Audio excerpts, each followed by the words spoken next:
अस्सलामुअलैकुम dear students. Pakistan affairs के session में हम प्री पार्टीशन का सेक्शन जो है वो कवर कर रहे हैं। आज हमारे पास जो टॉपिक है वो legislative councils in British India. आज हम जस्ट जो है वो एक इंट्रोडक्शन देखेंगे कि लेजिस्लेटिव काउंसिल्स जो हैं वो कब कब इंडिया में बनी, ब्रिटिश इंडिया में, और उसका स्ट्रक्चर जो है वो किस तरह से चेंज होता गया। अब हमारे पास कहा जाता है कि जो लेजिस्लेटिव काउंसिल्स हैं इनमें जो एवोल्यूशन होती गई उसकी वजह से जो हमारे पास इंडियंस थे, अब इंडियंस में हिंदू और मुस्लिम दोनों शामिल थे, उनको अपने पॉलिटिकल राइट्स का पता चलने लगा और उन्हीं पॉलिटिकल राइट्स को हासिल करने के लिए फिर उन्होंने एक कॉन्स्टिट्यूशनल स्ट्रगल जो है वो स्टार्ट की। ठीक है, हमें पता है कि जो लेजिस्लेचर होती है उसका काम क्या होता है, उसने लेजिस्लेशन करनी होती है, कानून साजी का काम जो है वो करना होता है।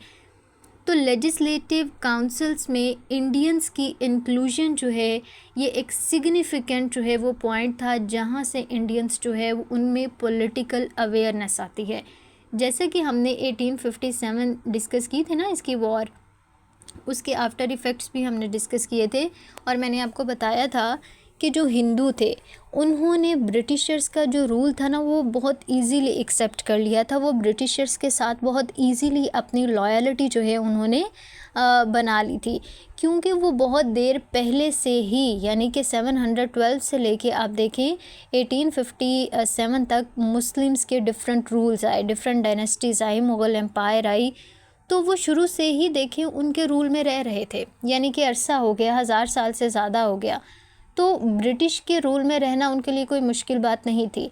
लेकिन जब ब्रिटिशर्स ने लेजिस्लेटिव काउंसिल्स के थ्रू उनको लेजिस्लेशन के प्रोसेस में इंक्लूड किया तो उनको ब्रिटिश स्टाइल की जो डेमोक्रेसी है, ब्रिटिश स्टाइल की जो पॉलिटिकल कॉन्सेप्ट्स हैं वो समझ में आने लगे और इसी से उनमें पॉलिटिकल अवेयरनेस आई और वो फिर उन्होंने क्या किया कि अपने पॉलिटिकल राइट्स के लिए ना एक कॉन्स्टिट्यूशनल स्ट्रगल स्टार्ट की।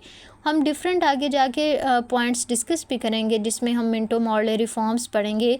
उसके अलावा फिर 1916 की जो लखनऊ पैक्ट है वो डिस्कस करेंगे। फिर 1919 की जो रिफॉर्म्स हैं, कॉन्स्टिट्यूशनल रिफॉर्म्स, वो देखेंगे। उससे हमें पता चलेगा कि ये इंडियंस की जो कॉन्स्टिट्यूशनल स्ट्रगल है वो कैसे इंडियन नेशनलिज़म को, फिर मुस्लिम नेशनलिज़म को जो है फाइनली एक सेपरेट कंट्री की मूवमेंट में जो है वो इन्वॉल्व करते हैं। तो पॉइंट यहीं से स्टार्ट होता है। हमने प्रीवियस जो टॉपिक पढ़ा था जिसमें मैंने सर सैयद अहमद ख़ान के बारे में आपको बताया था कि उन्होंने 1857 के बाद अपना एक रिसाला लिखा था, रिसाला असबाब बगावत हिंद, जिसमें कॉजेज़ लिखे थे कि ये जो रिवॉल्ट किया गया है 1857 में उसकी रीज़न्स क्या हैं।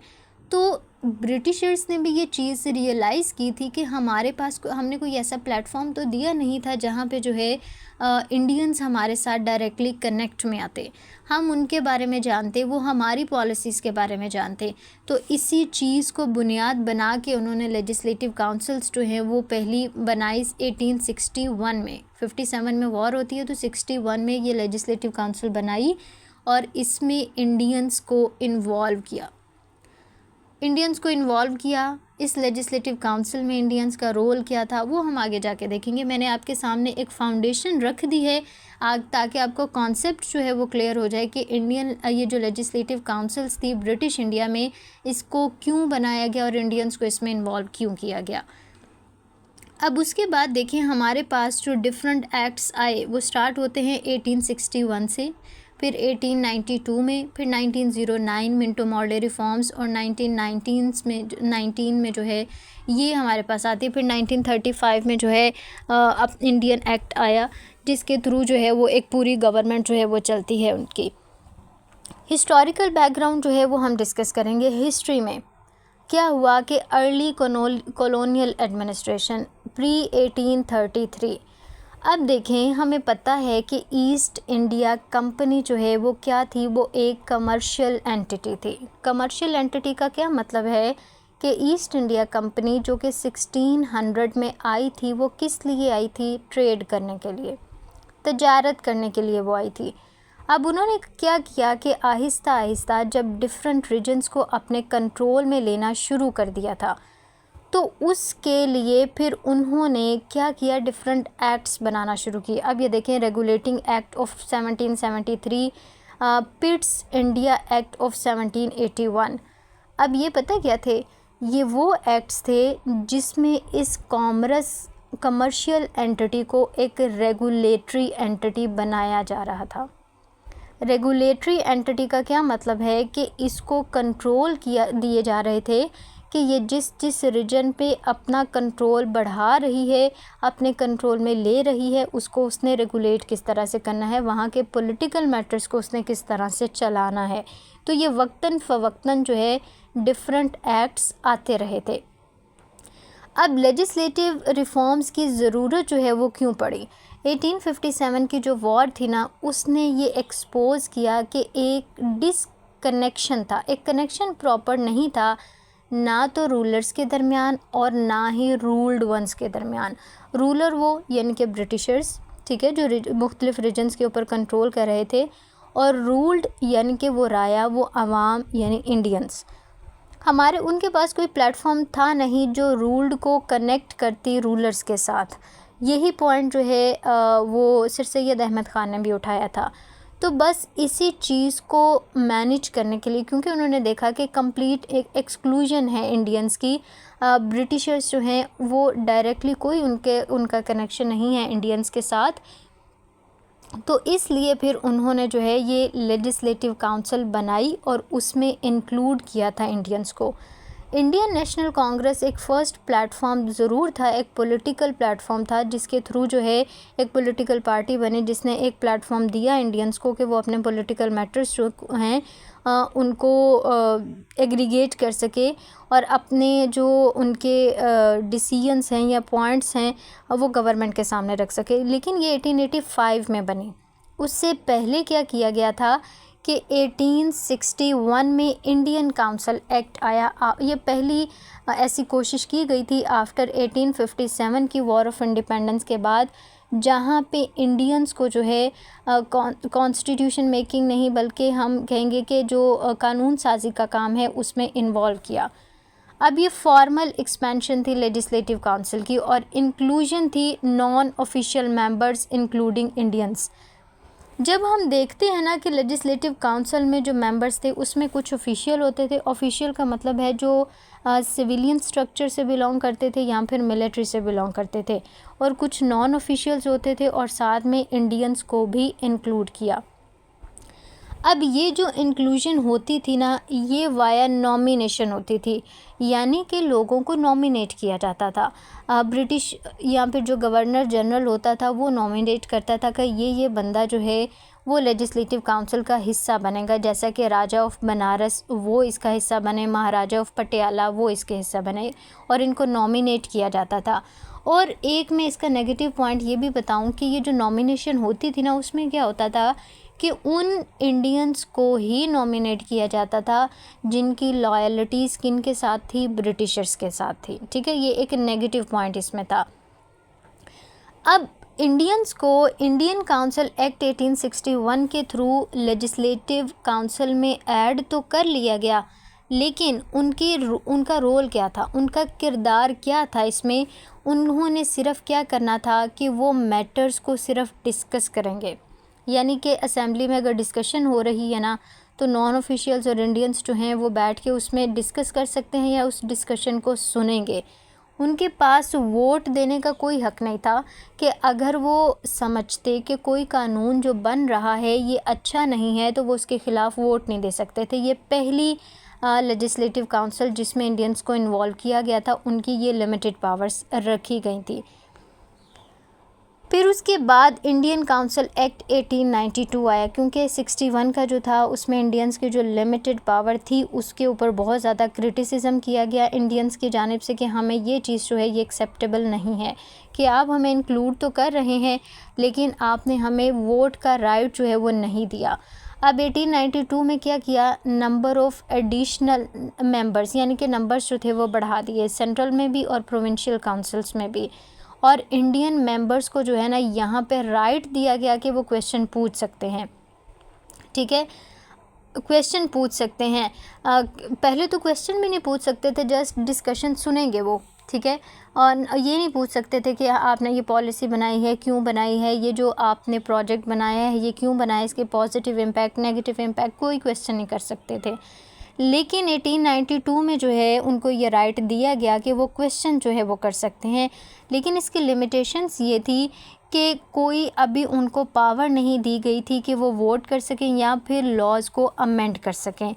और जो बजटरी कंट्रोल था, जो लेजिस्लेटिव इनिशिएटिव लेना था, उसमें भी किसी किस्म का कोई भी जो पार्टिसिपेशन या कंट्रोल जो था वो इंडियन मेंबर्स का नहीं था।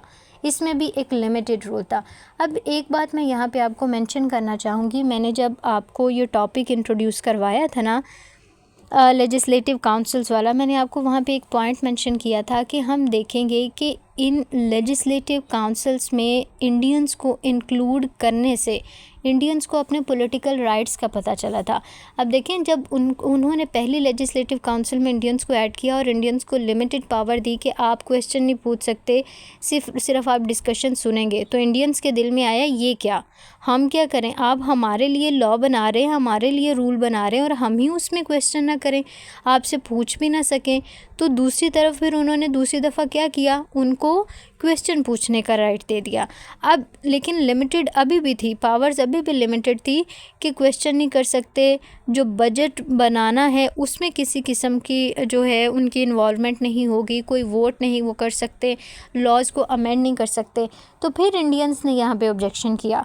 तो यहाँ पे दोबारा फिर जो है इंडियन काउंसिल्स ऑफ एक्ट आता है 1909 का, मिंटो मॉर्ले रिफॉर्म्स।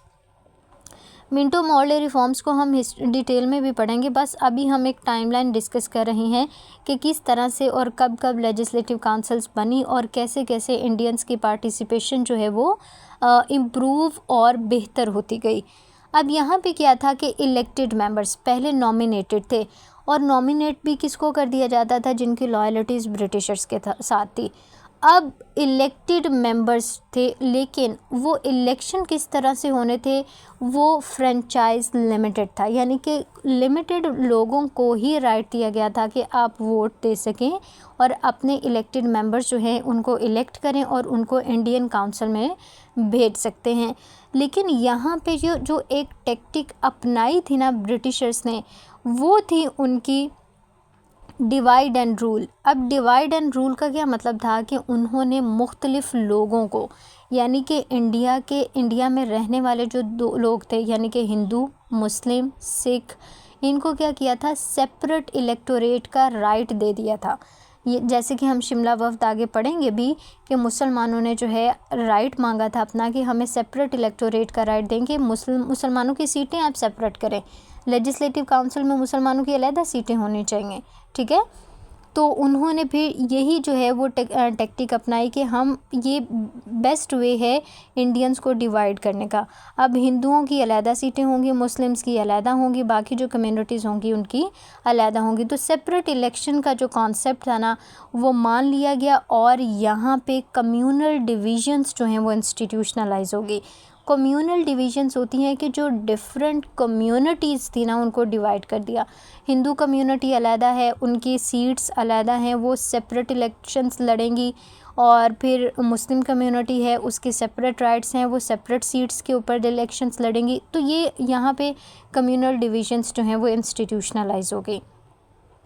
इसके इम्पैक्ट्स क्या, ये रियल एंट्री थी इंडियन इलेक्टेड रिप्रेजेंटेटिव्स की। पहले क्या थी, जस्ट नॉमिनेटेड होते थे, अब इलेक्टेड मेंबर्स जाएंगे और लॉ मेकिंग में हिस्सा लेंगे।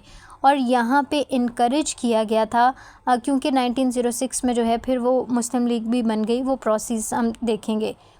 फिर उसके अलावा कम्यूनल रिप्रेजेंटेशन को इंश्योर किया गया कि डिफरेंट कम्युनिटीज़ के जो लोग हैं उनको इंक्लूड किया।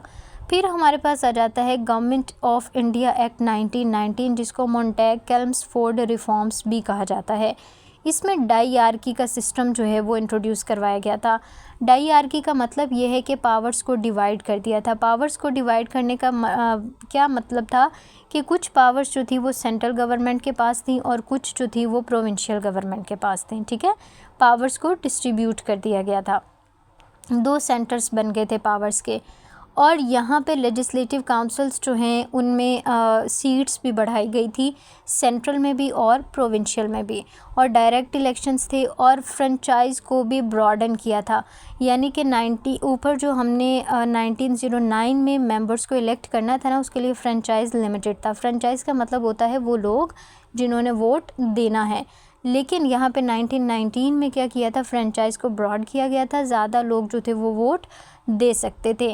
और सेपरेट इलेक्टोरेट दिया गया सिखों को, क्रिश्चियंस को, एंग्लो इंडियंस को और डिप्रेस्ड क्लासेस को, साथ में मुसलमानों को भी। और बाई कैमरल लेजिस्लेचर जो है वो सेंटर में मुतारिफ करवाई, जिसमें 2 असेंबलीज थी। एक हमारे पास जो है council of state upper house और लेजिस्लेटिव असेंबली लोअर हाउस। अब मैं एक और बात आपको यहाँ पे बताना चाहूँगी कि 1909 की ही लेजिस्लेटिव काउंसिल में कायद आज़म जो हैं वो इसका हिस्सा बने थे। ठीक है, इम्पीरियल लेजिस्लेटिव काउंसिल में कायद आज़म इसका मेंबर थे, ये याद रखिएगा, MCQs वो पूछ सकता है।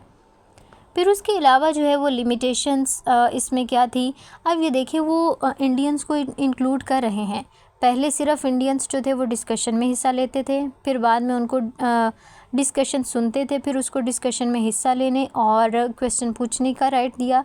फिर उनको जो है उनको इलेक्टेड मेंबरशिप दी गई, पहले जस्ट नॉमिनेट होते थे और उनका नंबर भी जो है वो बढ़ाया गया।